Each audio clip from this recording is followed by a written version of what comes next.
first of two lectures this week is on property and public order crimes. Property crimes involve illegal acquisition of money or material goods or the illegal destruction of property for financial gain. According to the Uniform Crime Report put out by the FBI, there are four major types of property crimes: larceny or theft, which accounts for 66% of them; burglary, which is 22%; arson is almost 1%; and motor vehicle theft, 11%. Over 2 million burglaries occur in the United States every year, which equates to about 30 per 1,000 households. There's three types of burglaries. The most common is a forcible entry. Second to that is unlawful entry, where there is no force used. You might use a hidden key to get in, or walk into a house where there is no locked door. That's about a third of the burglaries. And attempted forcible burglary, which is about 6.5%. 2/3 of burglaries involve residential properties. So how does a burglar choose a target? Well, there's occupancy clues, where they might do a stakeout to see what time the person typically is home. Is there lights on? Those types of things. Wealth cues: is the home look like it has a lot of expensive goods on the inside? Layout cues: where is there street lights? Where are they situated in a neighborhood? And security cues, which might be home security systems and security cameras and those types of things. So who are burglars? Burglars tend to skew young in age, typically under the age of 25. They're largely male, although there's about 15% of them that are female. Whites are arrested most often, yet non-white people are overrepresented in the criminal justice system related to burglary.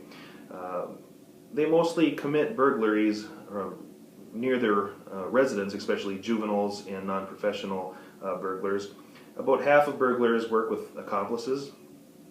Juveniles and women are more likely to burglarize with the use of accomplices.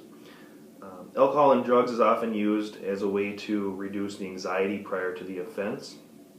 Typical items that are taken include jewelry, gold, expensive household ornaments, computers, and tools, especially power tools. And over time, a lot of burglars aren't as quick and nimble as they used to be, so they'll graduate into more shoplifting types of crimes. In a 2008 study that was designed to put burglars into typologies, found four different types of burglars. There was the young versatile, which was 60% of the burglars, where they committed a variety of offenses, and burglary was just one of them.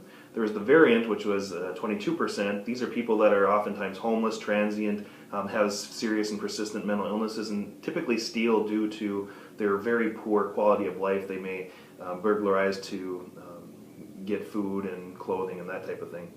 Drug-oriented burglars, which are about 15%, burglarize to support their drug habits, and oftentimes they'll carry a weapon. Sexual predators, which is 6%, they will get sexual thrill from entering dwellings. They're more likely to go for intimate garments and those types of things, and they're also more likely to be violent during their act. The largest motivation in burglary is undoubtedly for monetary gain, but yet many people who burglarize get a rush out of the planning phases in the whole course of the burglary, and very much enjoy their occupation.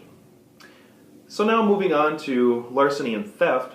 Motor vehicle theft is obviously stealing cars and trucks and those things, but also stealing ATVs, RVs, boats, etc. The use of keys is more and more common, so know where your keys are at. It's more difficult to hotwire vehicles because of security systems. Carjacking is taking a car by force, where it's highest in urban areas. Weapons are oftentimes used. Serious assaults are very common, and deaths are not uncommon. Fraud and identity theft is when an offender misappropriates another person's personal identification and uses that information to take over existing credit cards or bank accounts, or they may apply for a mortgage or a car loan, make a big purchase, or apply for insurance. In 2004, 3% of U.S. households were victim of identity theft, and this number is increasing every year. New technologies, as they grow, we see more and more sophisticated and different types of fraud, and identity theft. About 15% of all larceny theft offenses are for shoplifting. 1 in 10 people admit to shoplifting at some point in their life. These types of offenses are common amongst all socioeconomic situations, including people with higher educations and income.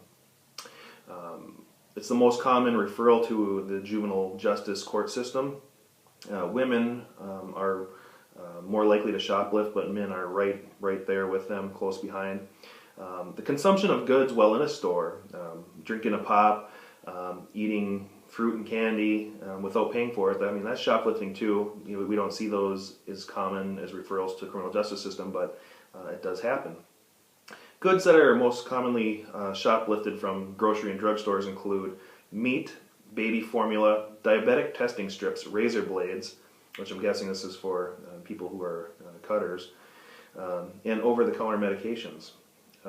Softlifting, otherwise known as software piracy, is the illegal distribution of copyrighted software, and some of you may have seen the fairly recent court case that came out of the Brainerd area. So why do people shoplift? There's various influences as to why, such includes peer pressure, the moral development of a person, previous shoplifting experience, economic considerations, self-esteem, and perceptions of risk. Oftentimes, shoplifters do not feel that is morally wrong, and they'll feel a little guilt. This is because of psychological neutralizations that work to justify their behavior. For example, Walmart is an evil corporate empire, and if I, take a CD, it's not a big deal. It serves them right. Kleptomania is a diagnosable mental disorder where they have an irresistible impulse to steal unneeded goods or objects. The person experiences a real intense sense of tension before the theft. They feel a lot of anxiety. They just feel that need to take that CD, and then when they get it, they feel a very big relief of their stress, tension, and anxiety, and because of that, they're more likely to do it all again. Once caught, amateur shoplifters rarely reoffend. That's why diversion programs are really good for inexperienced shoplifters. White-collar and occupational crimes are crimes that are committed by individuals, oftentimes of high social class, in the process of their employment. There's Green put them into 4 different types of white-collar crimes. Organizational white-collar crime, which is law-violating behavior promoted by the corporation or agency. For example, if I'm working for an agency that tells me to, and I'm an accountant and they have to cook the books so we pay less taxes, that is illegal. There's professional white-collar crime, which is law-violating behavior committed as a result of being in a profession that offers opportunity for crime. For example, right now we see a lot of these head shops that sell tobacco and also sell these synthetic drugs. Well, a lot of these synthetic drugs are becoming illegal more frequently, thank goodness. And so they're committing illegal acts by selling those types of things. State authority is law-violating behavior by those in government.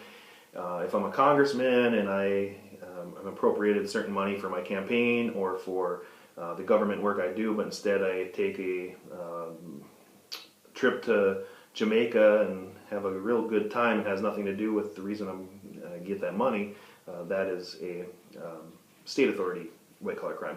And then there's individual white-collar crimes where it's law-breaking behavior by an individual working for a company.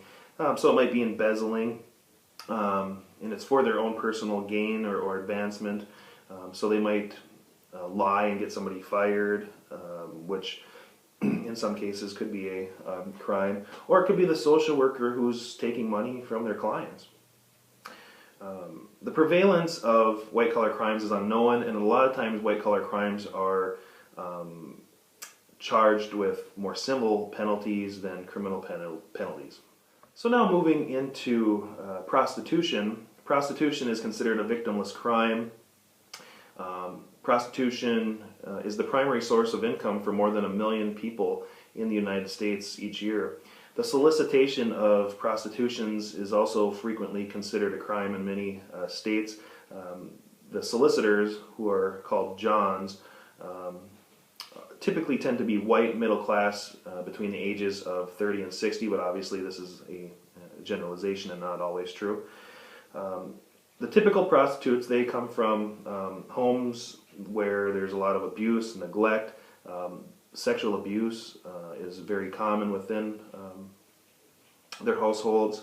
Rape outside of their households is also very common. People oftentimes come to prostitution through their friends.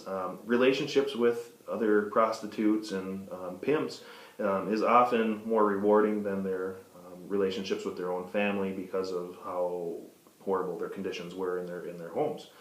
Sex trafficking or human trafficking is having people forced into prostitution.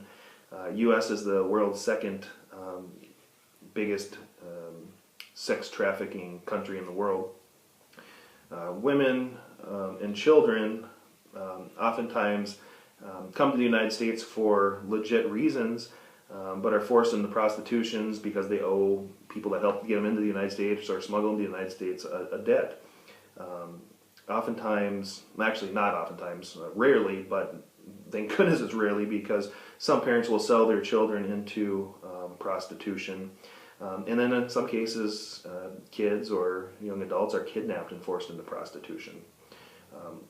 During the sex trafficking, most of the folks will experience rape, assault, injury, drug addiction, depression, and a myriad of other sad things. Many are forced to engage in other illegal acts.